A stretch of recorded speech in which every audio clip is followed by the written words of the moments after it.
नमस्कार दोस्तों, मैं हूं तपेश और आप देख रहे हैं गैलेक्सी कंप्यूटर्स। दोस्तों, हमारे साथी वीडियो देख करके बहुत अच्छी टाइपिंग की एक्सरसाइज कर रहे हैं, बहुत सारी मेहनत भी कर रहे हैं और हमारे को कमेंट करके अगर उनको ज़रूरत पड़ती है तो वो हमसे मार्गदर्शन भी ले रहे हैं, तो हम उनको मार्गदर्शन भी टाइम टाइम पे देते जा रहे हैं। इस वीडियो के मार्फत दोस्तों हम आज आपके साथ में शेयरिंग करेंगे कि भाई हमारे जो साथी हैं वीडियो देखने के बाद में वो काफ़ी अच्छी मेहनत भी कर रहे हैं, घर पे बहुत अच्छा अभ्यास भी वो कर रहे हैं, लेकिन फिर भी उनको दिक्कतें आ रही है। तो उन दिक्कतों को मुझे ध्यान में रख करके आज ये वीडियो बनाने का मन हुआ दोस्तों। तो इस वीडियो के माध्यम से आपके बहुत सारे डाउट्स जो हैं, बहुत छोटे छोटे डाउट्स हैं, वो डाउट्स आपके क्लियर होंगे कि टाइपिंग के अंदर आपको किन किन चीज़ों की का ध्यान रखना है। टाइपिंग के अंदर क्या है कि जैसे वीडियो में आपको एक्सरसाइज दी है, कुछ किस तरीके से उस एक्सरसाइज को करना है, किस तरीके से आपको मैटर का अभ्यास करना है, लेकिन बावजूद उसके हमारे कई साथी हैं जिन्होंने अलग अलग तरीके से कमेंट करके हमसे सवाल पूछे हैं। तो वो जो सवाल है उन सवालों का जवाब देते हुए इस तरीके के सवाल हमारे बाकी साथियों के मन में भी आ रहे होंगे जो अब तक हमें ना तो सवाल पूछा है लेकिन फिर भी उनके सामने ये समस्या आ रही है। तो दोस्तों, आज इस वीडियो के मार्फत मैं आप लोगों के जो छोटी छोटी दिक्कतें आ रही है उन दिक्कतों को हम किस तरीके से कम कर सकते हैं और टाइपिंग की जो अभ्यास है उन अभ्यास को करने के बाद में हम अच्छी स्पीड किस तरीके से हासिल कर सकते हैं। तो दोस्तों, वीडियो को आप ध्यान से देखिएगा और देखने के बाद में आपको लगता है कि हम अब भी अच्छी तरीके से टाइपिंग नहीं कर पा रहे हैं तो आप वीडियो को दोबारा भी देख सकते हैं। 2 बार 3 बार में आप देखेंगे तो आपको जो भी प्रॉब्लम आ रही है वो प्रॉब्लम आपको समझ में आ जाएगी और उसके अनुरूप अगर आप टाइपिंग करेंगे तो मैं मानता हूं कि निश्चित रूप से आपको बहुत ज़्यादा टाइपिंग में फायदा होने वाला है। एक बात मैं साथियों आपको इस वीडियो के मार्फत दोबारा से कहना चाहूँगा कि अभी पिछले कुछ दिनों से मुझे ऐसा लग रहा है कि मेरे जो वीडियो है उन वीडियो के ऊपर लोगों की जो पसंद है वो शायद हो सकता है कम हो गई हो, या मेरे को ऐसा भी लग रहा है कि जैसे वीडियो जो है वो देखते तो है लेकिन क्या है कि ज़्यादा ध्यान वो अगर ऐसा नहीं देते। तो दोस्तों, मैं भी आपके लिए बहुत अच्छी मेहनत कर रहा हूँ और निश्चित रूप से मुझे आपका प्यार मिलेगा और मेरे वीडियो से आप लोग भी अच्छी तरीके से टाइपिंग सीख जाएंगे और हमें विश्वास है कि आप हमारे वीडियो देखने के बाद में टाइपिंग को और भी अच्छी तरीके से बेहतर तरीके से आप कर पाएंगे। तो चलिए दोस्तों, अब जो छोटी छोटी प्रॉब्लम्स आपके सामने आ रही है उन प्रॉब्लम्स को किस तरीके से सॉर्ट आउट करना है वो हम देखते हैं और करते हैं शुरुआत। अब लीजिए दोस्तों, मैंने माइक्रोसॉफ्ट वर्ड ओपन कर लिया है अपने कंप्यूटर के अंदर और अब आप ध्यान से देखिएगा। देखिए, सबसे पहली समस्या जो आती है वो आज ही मुझे किसी ने कमेंट करके बताया था कि सर मैं जब टाइपिंग करती हूँ तब मुझे ये समझ नहीं आ रहा है कि मैं टाइपिंग करूँ तब अपनी जो रिस्ट है, जो कलाई है, उसका सहारा लेकर के टाइपिंग करूँ या कलाई को उठा करके फिंगर के साथ में टाइपिंग करूँ। ये बहुत ही छोटी लेकिन महत्वपूर्ण समस्या है और मुझे लगता है कि ये समस्या बाकी लोगों के साथ भी आती होगी। हालांकि मैंने उनको जवाब दिया है वीडियो के अंदर, लेकिन फिर भी मैं आपको तरीका बता देता हूँ कि किस तरीके से आपको टाइपिंग करनी है। ये देखिएगा, जब टाइपिंग करने में क्या है कि आप अगर मान लो अभ्यास कर रहे हैं टाइपिंग का या आप टाइपिंग के शब्द लिख रहे हैं, ये देखिएगा, ये मैं अभ्यास कर रहा हूँ तो अभी मेरी जो रिस्ट है, जो कलाइयाँ हैं, तो देखो कीबोर्ड के नीचे टेबल के ऊपर टिकी हुई है। तो ये आपको टिकाना बहुत ज़्यादा जरूरी है क्योंकि जब तक आप इनको नहीं टिकाओगे तब तक आपके हाथ जो है वो प्रॉपर तरीके से कीबोर्ड के ऊपर पोजीशन में काम नहीं करेंगे। तो ये देखिएगा, ये इस तरीके से आपको करना है। तो आपको ये जो रिस्ट है आपको कीबोर्ड के ऊपर इस तरीके से टिका के रखनी है।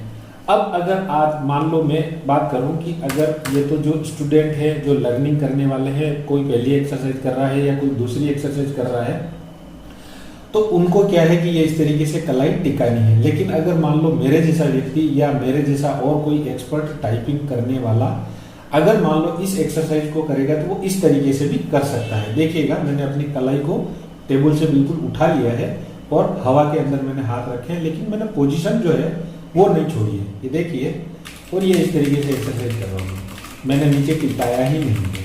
तो दोस्तों, इसमें आपको इस चीज़ का ध्यान रखना है, मैं जिस तरीके से कर रहा हूँ आपको उस तरीके से करने का अभ्यास नहीं करना है। आपको परेशान नहीं होना है क्योंकि अगर मेरे तो इस एक्सरसाइज में हाथ बहुत अच्छे से जमे हुए हैं तो मैं तो इसको कर पा रहा हूँ, लेकिन मेरा देखा जाए अगर कोई दूसरे साथी जो है वो अगर ऐसा करेंगे तो शायद हो सकता है उनको बहुत ज़्यादा दिक्कत आए। तो उनकी सुविधा के लिए क्या है कि आप अभी हाल फिलहाल जो है अपनी रिस्ट जो है वो टेबल के ऊपर टिका करके और ये इस तरीके से एक्सरसाइज करिएगा। तो एक सवाल का जवाब आपका हो गया इसमें। दूसरा आपको क्या करना है, देखिए कई बार क्या होते हैं हमारे जो साथी हैं, चलो ये एक्सरसाइज तो बिना शिफ्ट के आपको करनी है तो आपने बहुत अच्छे से इसको कर लिया होगा या लोग बाग टाइपिंग भी कर रहे होंगे, लेकिन ये जो बात छोटी छोटी चीज़ें मैं बता रहा हूँ ये आगे चल करके आपके स्पीड को बहुत ज़्यादा सपोर्ट करती है। तो ये बहुत इंपॉर्टेंट भी हो जाती है और इनके ऊपर हमें ध्यान देना चाहिए। अब जैसे हमारे कई साथी हैं, अगर जैसे पहली एक्सरसाइज उन्होंने बहुत अच्छे से कर ली, उन्होंने रिस्ट को टिका के किया तो भी वो गलत नहीं है, वो सही है। और अगर मान लो वो हिम्मत करके और इस तरीके से भी अगर हाथ को उठा करके टाइपिंग करते हैं तो वो भी गलत नहीं है, वो भी सही है। लेकिन वो लोग क्या करते हैं कि इसके जस्ट नेक्स्ट आगे वाली जो एक्सरसाइज आती है तब वो क्या करते हैं कि ये देखिएगा शिफ्ट के साथ में हमें एक्सरसाइज करनी होती है। जब हम राइट हैंड से टाइपिंग करते हैं तब हमें लेफ्ट हैंड की तरफ से शिफ्ट को दबाना होता है। अब ये मैंने बोल तो दिया है कि ऐसे दबाना है और मैंने दिखा भी दिया कि ये ऐसे आपको एक्सरसाइज करनी है, ये इस तरीके से आपको एक्सरसाइज करनी है। लेकिन अब प्रॉब्लम क्या हो जाती है, हमारे कई साथी क्या करते हैं, बोला यार सर ने तो बोला था कि आपको पोजीशन नहीं छोड़नी है और उसके बाद में आपको शिफ्ट दबाना है। तो देखिएगा अब जब मेरे इस हाथ की पोजीशन है, जब मैं लेफ्ट हैंड से टाइपिंग करूंगा तो मेरे राइट हैंड की तरफ से ये शिफ्ट दबेगा। तो हमारे साथी बोलते हैं कि हमें पोजीशन भी नहीं छोड़नी है और शिफ्ट भी दबाना है। तो ये फिर वो क्या करते हैं, हाथ को इस तरीके से ले जाते हैं, ऐसे ले जा करके और फिर एक्सरसाइज करते हैं। तो कई बार क्या होता है, हाथ का बैलेंस नहीं बन पाने की वजह से वो इस हाथ के साथ साथ में इस हाथ की टाइपिंग भी वो हो जाती है। तो ऐसा दोस्तों आपके साथ ना हो उसके लिए मैं आपको बहुत ही अच्छा तरीका बताता हूँ कि जब आपको शिफ्ट के साथ टाइपिंग करनी है तो देखिएगा हाथ आपने दोनों पोजीशन पे रखे। अब पोजीशन पे रखने के बाद जब आप लेफ्ट हैंड से टाइपिंग करेंगे तब राइट हैंड का पूरा हाथ उठा लो, हाथ को पूरा उठा करके और छोटी उंगली से ये देखिएगा इस तरीके से आपने शिफ्ट को दबा लिया और फिर आपने एक्सरसाइज कर ली। एक बार दोबारा से देखिएगा कि देखिएगा मैंने अपने राइट हैंड की सबसे छोटी वाली उंगली से शिफ्ट को मैंने दबा लिया और मैंने एक्सरसाइज इस तरीके से कर ली। अंगूठा स्पेस बार के लिए है, फिर मैंने दोनों हाथों को फ्री किया, पोजीशन पे रखा और जब इस हाथ से मुझे शिफ्ट दबाना है तब मैं क्या करूंगा, ये हाथ भी उठा करके मैंने एक्सरसाइज कर ली और वापस पोजीशन पे लिया है। तो दोस्तों ये तरीका आपका बहुत ही ज़्यादा काम आने वाला है, क्योंकि ये तरीका क्या होता है कि अगर आप इस पर अच्छी तरीके से अभ्यास नहीं करते हैं तो आपको दिक्कत हो सकती है। दिक्कत क्या होगी, जब आप ये सारी एक्सरसाइज करने के बाद मैटर पे आएंगे उसके बाद में कई बार आपका शिफ्ट जो है प्रॉपर तरीके से दबेगा नहीं और आप जो शब्द लिखना चाह रहे हैं वो नहीं लिख पाएंगे। अब दूसरा क्या है कि जैसे कि हमारे कई साथी हैं वो बोलते हैं कि सर आपने जैसे बताया था वैसे हम कर तो रहे हैं लेकिन आप जैसा करते हो वैसा हमसे नहीं होता है। उसका मेन कारण यही है कि दोस्तों जो छोटी छोटी चीज़ें मैं आपको बताता हूँ वो अगर आप ध्यान नहीं रखोगे और उनको इग्नोर करोगे तो टाइपिंग में आगे स्पीड में आपको दिक्कत आएगी। अब इग्नोर क्या करते हैं, देखिएगा ये जैसे मैंने आपको तरीका बताया कि जब आपको लेफ्ट हैंड से टाइपिंग करनी है तो राइट हैंड से हाथ उठाया, आपने एक्सरसाइज कर ली। अब मैं बार बार बोल रहा हूँ कि ये दोनों हाथ जो है आपके एक बार दोबारा से पोजीशन पे आना चाहिए, उसके बाद ही आपकी अगली एक्सरसाइज होनी चाहिए। लेकिन साथी क्या करते हैं, बोले कि बार बार पोजीशन पे लाने की क्या जरूरत है, हम तो सीधा ही ऐसे कर लेते हैं। ये इधर से किया और ये इधर से कर लिया, फिर इधर से किया और फिर इधर से किया। दोस्तों ये तरीका बहुत ज़्यादा गलत है। इसके पीछे का लॉजिक मैं आपको बताता हूँ कि जब आप शिफ्ट को छोड़ने के बाद आपका हाथ पोजीशन पे लाते हो उस समय क्या है कि अगर आप सही पोजीशन पे अपना हाथ नहीं ले पाए, दोनों हाथों को आपने पोजीशन पे नहीं जमाया, तो जब आप मीटर में टाइपिंग करोगे तब भी आपकी पोजीशन चूक जाएगी और पोजीशन चूकने के बाद में आपकी गलतियां होने के चांसेस बढ़ जाएंगे। तो देखिएगा दोस्तों ये तरीका मैंने आपको बताया है, इस तरीके के ऊपर आपको बहुत ज़्यादा अच्छे से काम करने की ज़रूरत है। 2 तरीके मैंने बता दिए। अब तीसरा तरीका आता है कि जब टाइपिंग सीखने के लिए मानस तो बहुत अच्छे से बना लेते हैं कि नहीं नहीं नहीं मैं कर लूँगा, ये है वो है, मैं टाइम भी निकालूंगा। पहली एक्सरसाइज आप कर लेते हैं, दूसरी एक्सरसाइज आप कर लेते हैं मेहनत कर पूरा करके जैसे तैसे करके। लेकिन जैसे ही आप तीसरी एक्सरसाइज पे आते हैं तब जाकर के आपको बोरियत महसूस होने लग जाती है। बोले अरे यार ये तो क्या झंझट हो गया, मैं तो कहाँ फंस गया, कुछ हो तो रहा नहीं है। तो वो नेगेटिविटी आपकी बॉडी के अंदर जनरेट होने लग जाती है और फिर आपकी जो सीखने की ग्रोथ है वो कम होने लग जाती है। तो दोस्तों आपको क्या करना है, देखिएगा मैं तरीका बता रहा हूँ आपको। ये पोजीशन आपकी नहीं छोड़नी है और उसके बाद में आपको अगला स्टेप लेना है। अगली एक्सरसाइज, ये तीसरी एक्सरसाइज मैं बता रहा हूँ आपको। देखिएगा फिंगर को आपको उठाना है, ऊपर वाली फिंगर दोनों डबल चलेगी। ये देखिएगा छोटी वाली इधर भी डबल चलेगी, यहाँ पे भी डबल चलेगी, फिर नंबर वाइज यहाँ तक चलेगी, फिर ये आगे चल के वापस पीछे आएगी। तो आपको क्या करना है, अब यहाँ पे भी दिक्कत आती है। हमारे कई साथी क्या करते हैं कि हाथ को उठा के यहाँ रख लेते, फिर एक्सरसाइज कर लेते, फिर वापस हाथ को नीचे ले आते। दोस्तों ये तरीका भी गलत है। सही तरीका ये है कि आप क्या करें कि हाथ को पूरा फ्री कर लें। फ्री करने के बाद में ये हवा में रखते हुए आप एक्सरसाइज करें और फिर वापस अपनी मूल पोजीशन जो है उस पोजीशन पे ला करके आप हाथ रख दें। फिर दूसरी एक्सरसाइज भी आपको हवा में उठा करके इस तरीके से करनी है, फिर वापस आपको पोजीशन पे हाथ ला के रखना है। तो दोस्तों इस तरीके से अगर आप टाइपिंग करोगे तो आपको बोरियत भी नहीं होगी और आप अच्छे से एक्सरसाइज सीख भी जाएंगे। ये तरीका मैं बता रहा हूँ, एक्सरसाइज अभी मैं आपको करके नहीं बता रहा हूँ, जो भी वर्ड्स हैं मैं आपको बोल के नहीं बता रहा हूँ, लेकिन तरीका ये बता रहा हूँ कि ये देखिएगा जब आप हाथ उठाएं, एक्सरसाइज करें और वापस पोजीशन पे ले आए, इधर से हाथ उठाएं, एक्सरसाइज करें और वापस पोजीशन पे ले आए। तो ये तरीका आपका इस तरीके से आपको करना है। सबसे ज्यादा जो गलती करते हैं वो क्या करते हैं कि ये एक्सरसाइज इस पोजीशन पे लेके कर ली, फिर उसके बाद में ये एक्सरसाइज इस पोजीशन पे रख के कर ली। तो दोस्तों ये तरीका भी हमारे कई साथी हैं जिन्होंने किया है और उन्होंने बाद में मुझे कमेंट करके बोला है कि सर हमारी स्पीड नहीं बन रही है। तो जब मैंने उनसे लगातार कम्युनिकेशन किया तो मुझे आइडिया लगा कि उन्होंने जो टाइपिंग की एक्सरसाइज है वो हर लाइन के ऊपर अपने हाथ रख के कर ली। तो इससे उन्होंने गलती क्या करी कि इस तरीके से रखने से उनको एक बटन से दूसरे बटन की जो बीच की जो ये दूरी है, ये डिस्टेंस जो है, ये उनको आइडिया लगा ही नहीं। जब उनको आइडिया ही नहीं लगा तो ऑब्वियसली उनके गलती होनी ही थी। तो दोस्तों जो मैं टाइपिंग के बहुत छोटे छोटे तरीके आप लोगों को बताता हूँ, आप उनके पे ध्यान दीजिएगा। अगर आप ध्यान नहीं देंगे तो आप क्या करेंगे, बोले सीखना क्या है, हम तो सीधे शब्द कर लेंगे। भाई साहब ऐसे नहीं होता है। मेरे यहाँ पे भी स्टूडेंट आ रहे हैं और मैं आपको अलग अलग कैटेगरी के स्टूडेंट्स भी बता दे हूँ। कुछ स्टूडेंट ऐसे हैं जिन्होंने क्या है कि पॉइंट टू पॉइंट मैंने जितने भी रूल्स रेगुलेशंस और जो पोजीशन उनको बताई थी उन्होंने फॉलो किया है।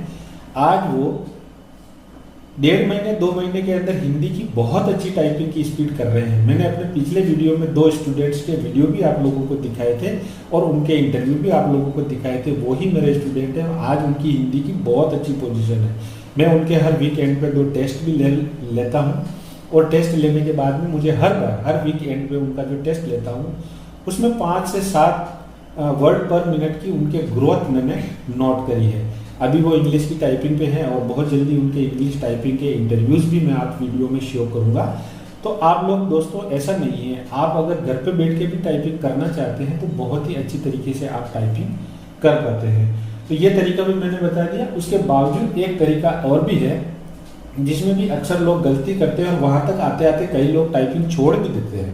5वीं और 6ठी एक्सरसाइज, इस एक्सरसाइज के अंदर सबसे बड़ी जो गलती हमारे स्टूडेंट करते हैं वो क्या करते हैं, मैं दोबारा बता देता हूँ कि ये पोजीशन पे हाथ रखते हैं और जब उनको ये नीचे वाली एक्सरसाइज करने का नंबर आता है तो वो क्या करते हैं कि यहाँ से सीधे का सीधा हाथ नीचे उतार लेते हैं। ये सीधे का सीधा हाथ नीचे उतारने से उनके होता क्या है कि एक भी फिंगर जो है वो पोजीशन पे नहीं रहती और ना सही बटन पे वो फिंगर उनकी जमती है। आप देखिएगा, अगर आपके पास भी कीबोर्ड होगा आप भी घर पे अभ्यास करके देख लीजिएगा।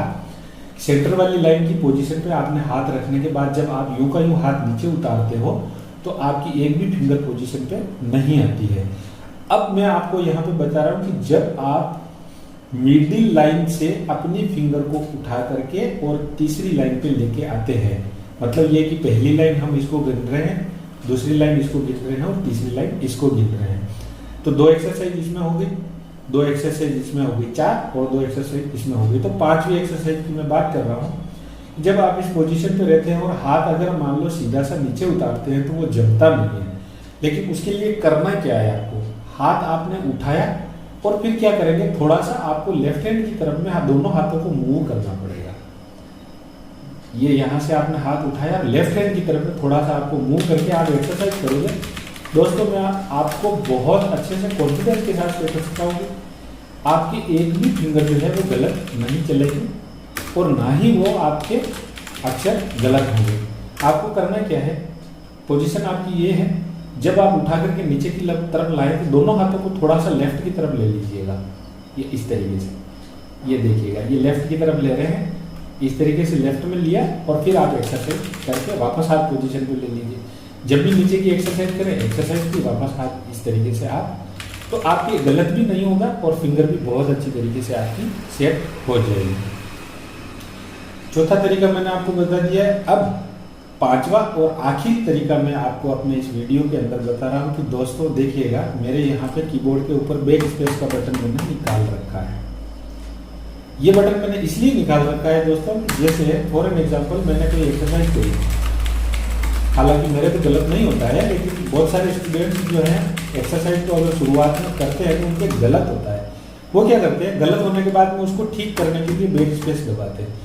पहले गलत हो गया फिर ठीक करेंगे, फिर गलत हो गया फिर ठीक करेंगे, फिर गलत हो गया फिर ठीक करेंगे। तो दोस्तों ये क्या आपकी आदत बिगाड़ देती है, आपको बैक स्पेस की आदत पड़ जाती है और वही आदत आपको जब मैटर आप करते हैं, वो चाहे आप टाइपिंग का टेस्ट दे रहे हो या आप टाइपिंग स्पीड बढ़ाने के लिए कोई भी अभ्यास आप कर रहे हैं, तो आपकी ये हैबिट पड़ गई बैक स्पेस दबाने की, तो आप क्या करोगे, गलत होने के बाद में इसको ठीक ही करेंगे। और दोस्तों आपको ये ठीक नहीं करना है। आपको क्या करना है कि शुरुआती दौर में ही अपने कीबोर्ड से ये बटन को निकाल करके इसको परमानेंटली बंद कर देना है। उसके बाद में क्या है कि आप एक्सरसाइज करिएगा, गलत हो जाए होने दीजिएगा, लेकिन उसको सही करने का तरीका क्या है। अब जैसे मान लो कुछ भी लिखते हैं सड़क, अब मैंने लिखा सड़क सुरक्षा। अब मैंने क्या किया कि मेरे तो हालांकि गलत नहीं हुआ, लेकिन कई बार क्या होता है ये सकड़ हो गया। अब सकड़ हो गया तो फिर वो क्या करेंगे, इसको ठीक करेंगे फिर सड़क लिखेंगे। तो दोस्तों आप कैलकुलेशन कीजिएगा, पहले आपने शब्द गलत लिखा, टाइम खराब हुआ, फिर उस शब्द को आपने ठीक किया, फिर टाइम खराब हुआ और फिर आपने शब्द को सही लिखा। तो मतलब क्या हुआ, 3 अक्षर दबाने के लिए आपने 3 बार मेहनत की। पहले उसको लिखा, वो गलत हो गया, फिर उसको ठीक किया और फिर आपने सही लिखा। लेकिन आपके काउंटिंग में कितने वर्ड आए, 3 ही वर्ड आए, 3 ही अक्षर आए और 1 वर्ड बना। तो दोस्तों हमें ऐसा क्यों करना है, हमें शुरुआत से ही ऐसी हैबिट को बनाना है कि हमें इस बटन की जरूरत ही नहीं पड़े, हम सीधा ही लिखें और सही लिखें। तो ये तरीका आपको आगे चल करके बहुत ज़्यादा काम आने वाला है। अब जो मैं वापस अपने पहले वाले सवाल के ऊपर आता हूँ कि जैसे हमारे कई साथियों ने बोला था कि सर हम जो है टाइपिंग करते हैं तब कलाई को टेबल पर टिका के रखें कि नहीं रखें। तो इसके लिए मैं आपको बता देता हूँ कि जब आप टाइपिंग की ये 6 एक्सरसाइज करते हैं, 2 एक्सरसाइज, 4 एक्सरसाइज, 6 एक्सरसाइज, तब आपको कलाई टेबल पे टिका के रखनी है, लेकिन हाथ को बहुत हल्का रखना है, सिर्फ फिंगर्स को ही आपको मूवमेंट करना है, ज़्यादा हाथ को भारी नहीं करना है। उसके बाद में क्या होगा, आप लगातार बहुत अच्छा अभ्यास करेंगे, मेहनत करेंगे, तो आपका हाथ किस तरीके से उठने लगेगा वो चीज़ मैं आपको बता देता हूँ। देखिएगा एक्सरसाइज भी बहुत बढ़िया से कर ली और अब मैं मैटर भी कर रहा हूँ। मैंने मैटर भी बहुत अच्छे से कर लिया, लेकिन अब मेरी फिंगर किस तरीके से उठ रही है और कलाइयाँ किस तरीके से उठ रही है वो एक बार मैं आपको डेमो करके दिखा देता हूँ। ये देखिएगा मैंने पोजीशन पे हाथ रख लिया। जब पोजीशन पे हाथ रखते हैं तब आप एक बार अपनी कलाइयों को नीचे अटका लीजिए, फिर उसके बाद में आप हाथों को हल्का करने के बाद में देखिएगा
ये इस तरीके से, तो आपका हवा में हाथ घूमता भी रहेगा, आप बहुत अच्छे से एक्सरसाइज भी कर पाएंगे और आपके गलतियां भी नहीं होगी। इसलिए दोस्तों ये वीडियो आज मैंने आप लोगों के लिए बनाया है, क्योंकि आप जब टाइपिंग करेंगे, जब अभ्यास करेंगे, तो इन चीज़ों की आपको बहुत ज़्यादा ज़रूरत पड़ेगी। और ये ज़रूरत अगर आप अपनी टाइपिंग की एक्सरसाइज के अंदर अगर शामिल कर लेंगे तो आपकी टाइपिंग निश्चित रूप से बहुत अच्छी होगी और बिना गलती के साथ में आप टाइपिंग को सीख पाएंगे और आगे चल करके अपना करियर और बहुत अच्छी तरीके से अपना फ्यूचर जो है वो आप फिक्स कर पाएंगे। दोस्तों इसी के साथ आज मैं इस वीडियो को विराम देता हूँ। वीडियो अगर पसंद आए तो लाइक करिएगा, अपने दोस्तों के साथ शेयर करिएगा, और अगर बावजूद आपके कोई दिक्कत आती है, आपको कोई परेशानी आती है, आपको कोई चीज़ समझ में नहीं आती है, तो मेरे कमेंट बॉक्स में कमेंट करिएगा। मैं हरदम आपके लिए तैयार हूँ और आगे भी आप लोगों के लिए तैयार रहूँगा। इसी के साथ जय हिंद, जय भारत।